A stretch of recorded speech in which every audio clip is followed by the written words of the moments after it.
Good morning everyone, my name is Marvin Davina and this is my testimony before and after ako mag-take ng Event Management NC3 or NC3. Nung kinuha ko yung Event Management, ang tingin ko dati, simple lang siya, okasyon lang siya. Basta may venue, may pagkain, may music, at may bisita.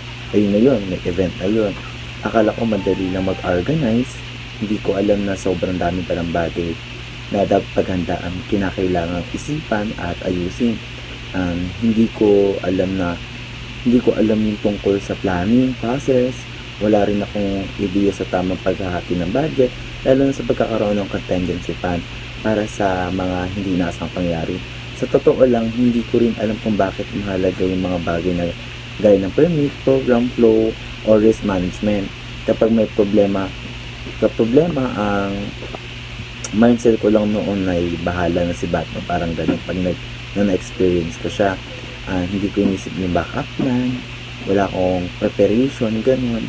Hindi ko rin iniisip yung dapat pala ay may maayos na coordination ka, team, ganun.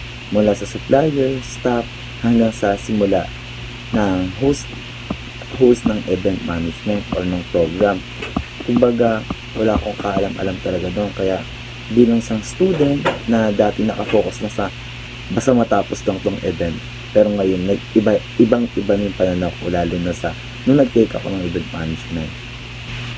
At ngayon nag-aaral na ako at nag-take na ako ng event management, mas lumawak yung pag-unawa ko sa likod ng bawat event na na-experience ko or ginagawa ko, lalo na sa paggawa ng proposal.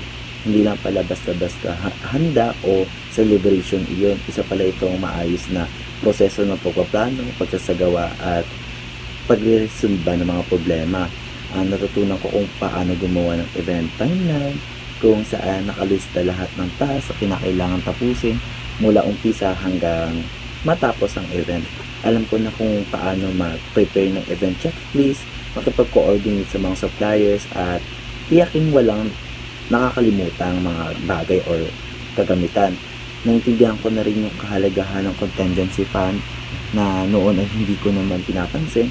Ngayon alam ko na ito ay pera para sa mga biglaang gasusin o unexpected thing, gaya na ng sirang speaker, kulang sa pagkain o dagdag na upa sa mga upuan.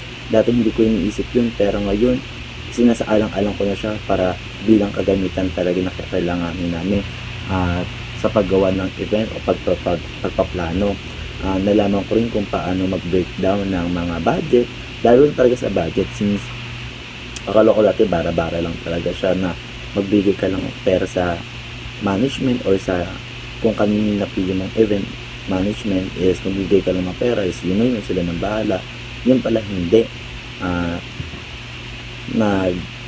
Akala ko magtala lang ng income at expenses, yun pala is super kailangan niya talaga, since kasi nga din makikita ng client na kung nagagamit ba o magiging sapat ba yung budget niya or nagagamit ba sa tama, yung ganun. Kaya mahalaga pala ito para malaman kung kumita ba ang event natin or nalugi. At hindi lang basta programa yung tinitingnan ko ngayon, tinitingnan ko na rin kung maayos ba yung guest experience ng mga bisita, kung nasunod ba yung team na gusto ng client, kung efficient ba ang team ko sa pag-prepare ng event na gusto ng client ko, at kung lahat ba ay ligtas at komportable.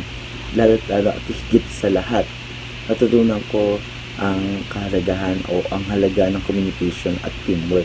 Since kahit may alam ko naman na mahalaga yun, pero nung na-experience ko siya or hindi ko totally siya na-explore, parang nalaman ko siya na ganun pala sa event management is hindi pala pwedeng ikaw lang ang gumagalaw. Lahat dapat coordinated at may malinaw na role sa pagpaprepare ng event.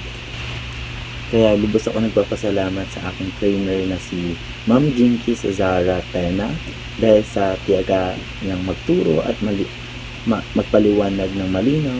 Marami akong natutunan sa kanya, hindi lang sa mga lecture, kundi pati na rin sa mga real life experience na ibinabahagi niya sa amin tuwing nagdi-discuss o nagtuturo siya sa amin.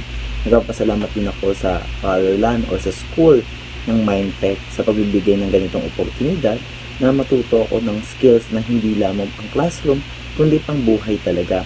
Malaking tulong ito sa akin para maging handa ako sa totohanang mundo ng event management. Dahil sa Mindtech at kay Ma'am Jinky, hindi lang basta organizer at ang nabuo para sa akin, kundi isang professional event coordinator na may kaalaman, disiplina at malasakit sa bawat event na hinahawaan ko. Kaya lubos ako nagpapasalamat sa inyo lalo na kay Jinky at sa Mindtech, at naway marami pa kayong matulungan at suportahan at magabayan lalo na sa mga future student or gustong mag-take ng event management. Kaya nagpapasalamat ako ng lubos taos puso sa akin. Maraming salamat po.